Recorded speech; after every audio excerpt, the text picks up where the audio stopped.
First of all, congrats on your little bump. Congrats on your little bump. What about my bump? And working in digital. Everyone wants to talk about the clothes, but I wonder if they would ask the men about the clothes. I would. I love Jesse's suits and how that's what I'm saying. His wardrobe was gorgeous. Those high-waisted pants. He's so great. I wish men wore high-waisted pants like that. Or the father with his tank top and bed. It's so good.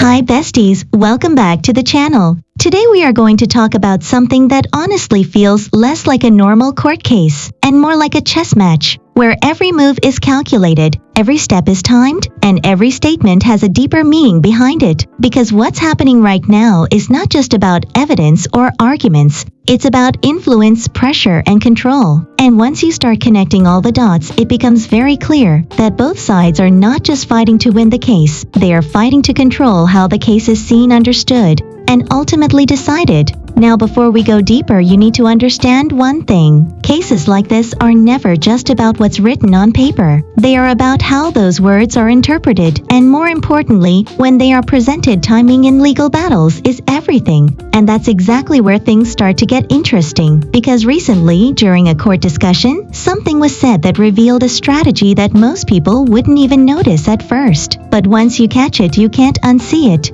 And that is the idea of linking two very important motions together in a way that could completely change how the judge views the entire case.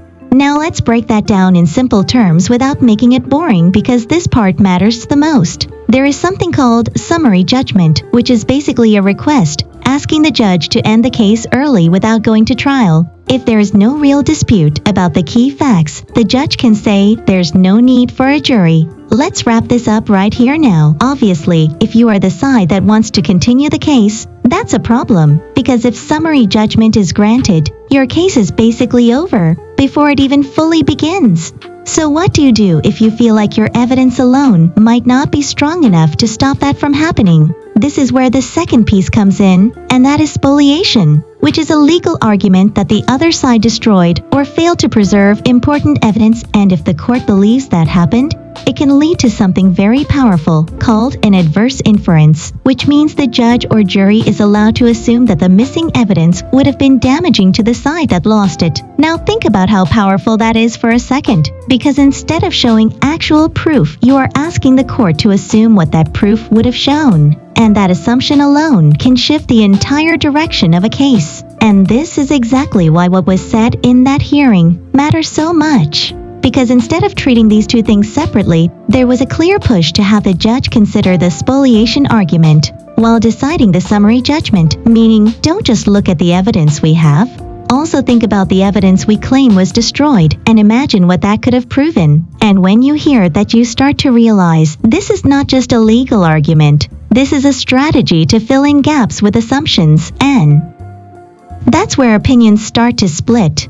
Because on one hand, you could argue that if evidence really was destroyed, then it's fair to consider that. But on the other hand, if your case is strong, why rely so heavily on what might have existed instead of what you can actually show? And this is where the timeline becomes very important, because not long before this argument was made, there were strong claims that there was already a massive amount of evidence, available documents, communications, records, everything needed to prove the case. So naturally, people are asking, if all that evidence exists, then why the sudden need to rely on spoliation to strengthen the argument? It creates a tension between two positions. One says, we already have everything we need, and the other says we need the court to assume what's missing, and both cannot be equally true at the same time. And that contradiction is what makes this situation so interesting to watch, because it suggests that something changed either in confidence or in strategy. Now let's talk about pressure, because this is another layer that often gets ignored, but it's just as important. During that same discussion, there was also a push to resolve multiple issues quickly, not just the spoliation motion but also other matters, including potential sanctions against opposing counsel related to public statements and media involvement. And this is where things start to move beyond the courtroom, because now we are talking about controlling what is being said publicly, controlling narratives, controlling perception, and in high-profile cases, that can be just as important as what happens inside the courtroom, because public opinion can influence everything from reputation to future opportunities,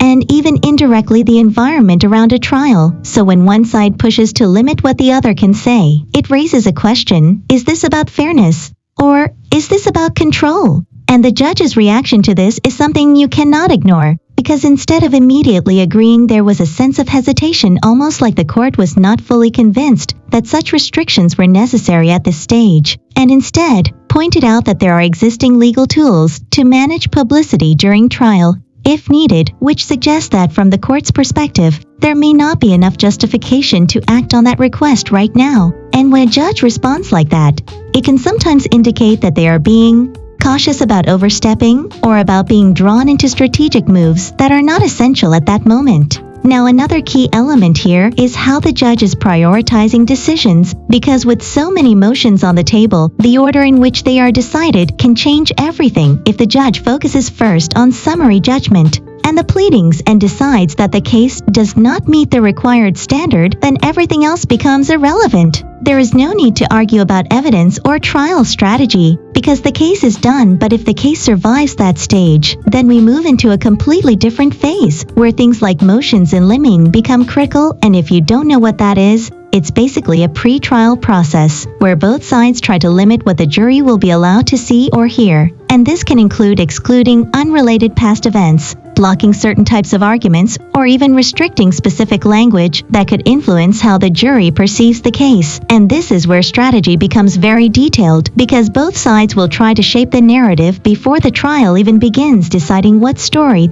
the jury gets to hear and what parts are kept out. And this can have a massive impact on the outcome, because trials are not just about facts. They are about how those facts are presented and understood. Now let's go even deeper, because there is another important piece here, and that is expert testimony. In complex cases, experts are often brought in to explain technical details, calculate damages, or provide industry insights. But not all expert opinions are accepted without challenge. Each side can question the reliability, methods, and conclusions of the other side's experts. And if the court agrees that an expert's approach is flawed, that testimony can be excluded entirely, and that can significantly weaken a case, especially if that expert was central to proving damages or key claims. And in this situation, there has already been discussion about how damages are being calculated, particularly when it comes to linking media coverage to financial harm. Because just because something is reported widely does not automatically mean it caused measurable damage in a legal sense,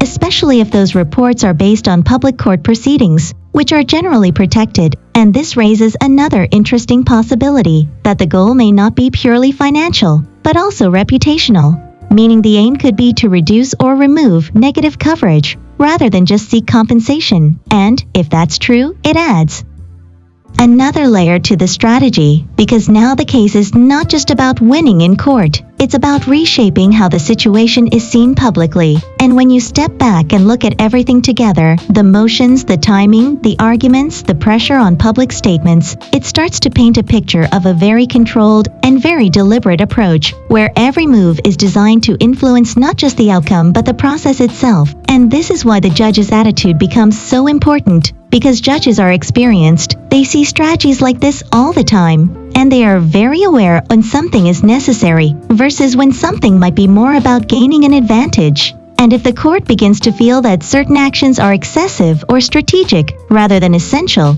it can impact how those arguments are received moving forward, even if that influence is subtle. So now we are at a point where the next decisions will shape everything. If key motions are granted, it could strengthen one side dramatically. If they are denied, it could expose weaknesses and shift momentum in the opposite direction. And this is why timing is so critical, because both sides need to know what remains in the case before preparing for what comes next, whether that is trial, settlement, or closure. And this is also the moment where patience or lack of it can make a difference, because pushing too hard too fast can sometimes have the opposite effect, especially if the court feels pressured rather than persuaded. And that brings us to the biggest question of all: what is really driving these decisions? Is it confidence in the case, or a concern about how it might unfold if left to stand on its own because the answer